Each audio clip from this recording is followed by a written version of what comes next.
Ndakuramutsa mu izina rya Yesu Kristo. Nanone ubuntu bwe, imbabazi ze, imbaraga ze bigwire mu buzima bwawe muri iki cyumweru gishya uhawe gutangira. May God manifest himself muri buri kadetayi kose mu buzima bwawe. Haleluya. Dushima Imana ikomeje gusunika iminsi yacu muri uyu mwaka, kandi turawusoza amahoro nta gushidikanya na guto. Ariko uyu munsi dufate inyigisho isoza kuri iki gice cy'urwandiko rwandikiwe Abaheburayo, igice cya 4 umurongo wa 12. Tumaze igihe tugerageza kuganiraho tureba imbaraga z'ijambo ry'Imana. Haleluya. So ijambo ry'Imana twagiye tubona imirimo myinshi rikora mu buzima bw'umuntu, rizana umucyo, rizana imbaraga, kuko Bibiliya avuga ngo ni ibiryo. Kristo aganira na Satani ubwo yari arimo amugerageza mu butayu. Usomye Luka igice cya 4, amubwira ngo kushonje wahinduye amabuye umutsima. Kristo akamubwira ngo ntabwo umuntu atungwa n'imitsima gusa, ahubwo n'amagambo ava mu kanwa k'Uwiteka afite ubushobozi bukora nk'iby'umutsima wari gukora. Bivuze iki? Ni ikibazo gikomeye nimba umukristo yishingikirije ku mutsima usanzwe gusa, akanegrija ijambo riva mu kanwa k'Uwiteka. Right? So twabonye ko kandi dushingiye kuri Matayo igice cya 7 umurongo wa 21 kugera ku 23, abavuga mana atari bo bazayibona, ahubwo dusanga ko abakurikiza ibyo bumva bakabishyira mu bikorwa through obedience and sharing ari bo bantu baba bari gukora ubushake bw'Imana. Nanone dusoma Matayo igice cya 23, Bibiliya itwereka ko bishoboka ko waba usoma ijambo ry'Imana ari kurimo, ariko ubushake bwayo bukakunanira. Twasomye umurongo wa 3, Kristo abwira abantu ngo bumve inyigisho z'abafarisayo ariko be gukora ibyo bakora, ngo kuko bihabanye n'ibyo bavuga. Niyo mpamvu birivuga ngo mu rwandiko Paul yandikiye Tito bavuga ngo ye kumera nkabo, ngo kuko ibikorwa byabo bihakana ibyo bakora. So why? Kuko badafite mwuka wera ubashoboza gukora ubushake bw'Imana. Then wasoma uru rwandiko rwandikiwe Abaheburayo igice cya 4 umurongo wa 11, before you kugera ku murongo wa 12. Bibiliya igaragaza ko umuntu agomba gukora uko ashoboye akumvira Imana. Why? Kuko mu kumvira Imana niho hari isoko y'ubugingo no kurema umubano mwiza nayo.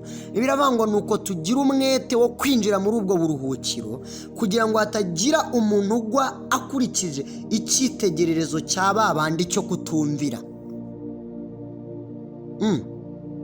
So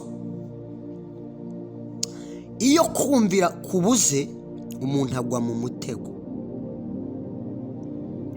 So 12 iratwibutsa neza ko ijambo ry'Imana riduha imbaraga dukeneye, kandi nanone rikaduha imbaraga zose dukeneye kugira ngo twige ijambo ry'Imana. Iyo usomye urwandiko Paul yandikiye Abaroma igice cya 12 umurongo wa 2, arababwira ikintu gikomeye, akababwira ngo kandi ntimwishushanye n'ab'iki gihe, ahubwo muhinduke rwose mugize imitima mishya, kugira ngo mumenye neza ibyo Imana ishaka, ari byo byiza bishimwa kandi bitunganye rwose. Kuko mu ijambo rya Kristo ni imitima mishya ikorerwa. Ijambo rishya iyo ryinjiye ringana n'ubutunzi. Abasomyi b'ibitabo baravuga ngo igitabo kimwe iyo ugisomye ngo kingana n'amamiliyoni. Iyo usomye igitabo kimwe uba winjije miliyoni.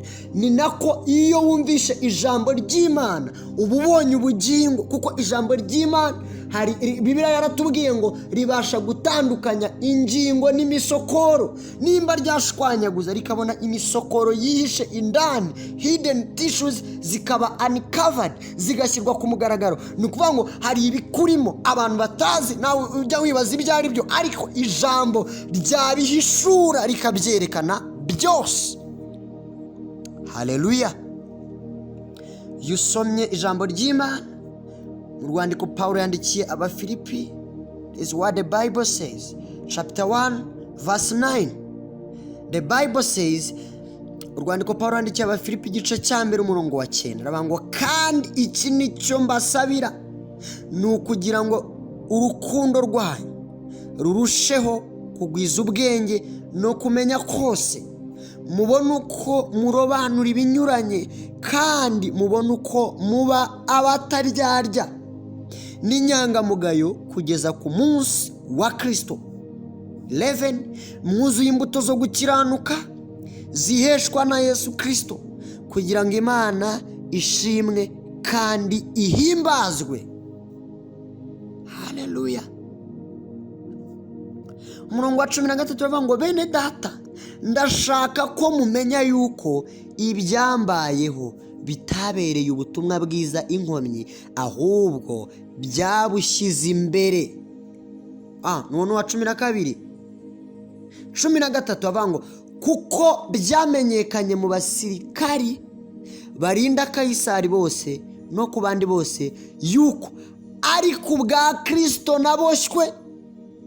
Mu Kristo bimenyekane ibyo uri gucamo, bimenyekane ibikuruhije, ibikugoye, ayo bakuvuga, ayo bakwandikaho, uko bakuvuma.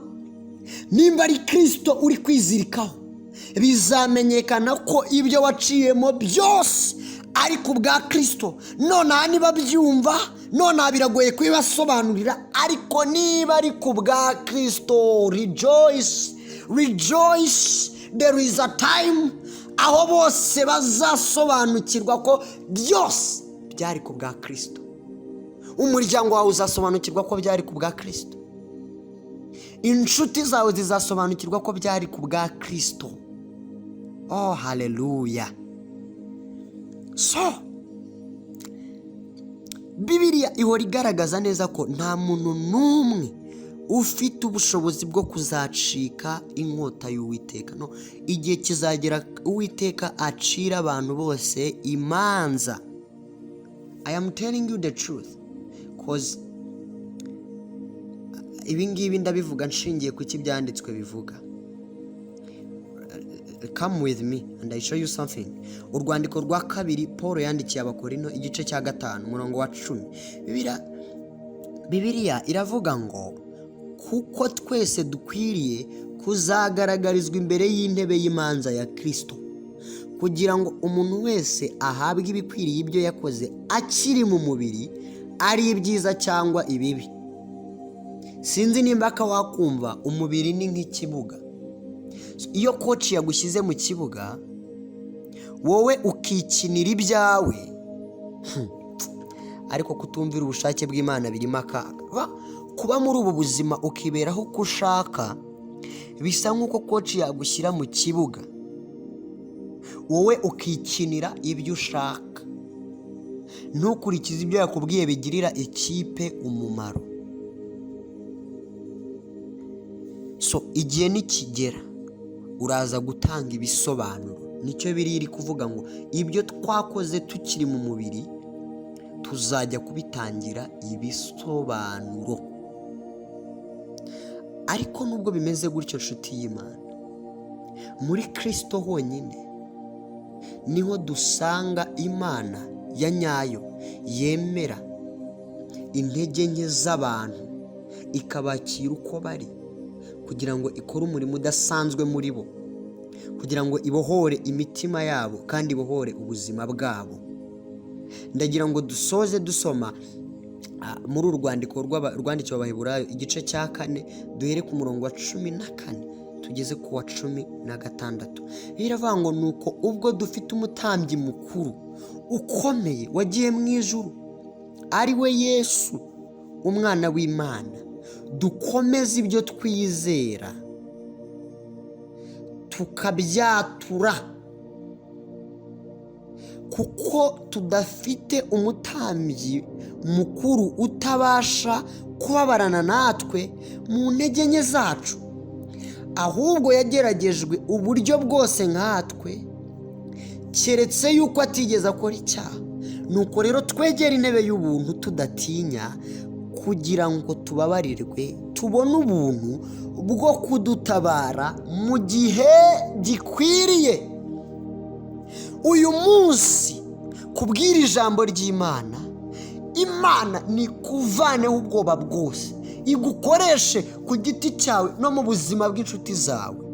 Byibura batinyuke begere iyi ntebe y'ubuntu bw'Imana, batinyuke begere Kristo ubabarira ibyaha, batinyuke begere Kristo wababohora, bakora ubushake bwe, bave mu byo bibwira, ariko Imana igukoreshe muri wowe, abantu babona icyitegererezo cy'imirimo y'Imana idasanzwe, kuko Kristo ari muri wowe.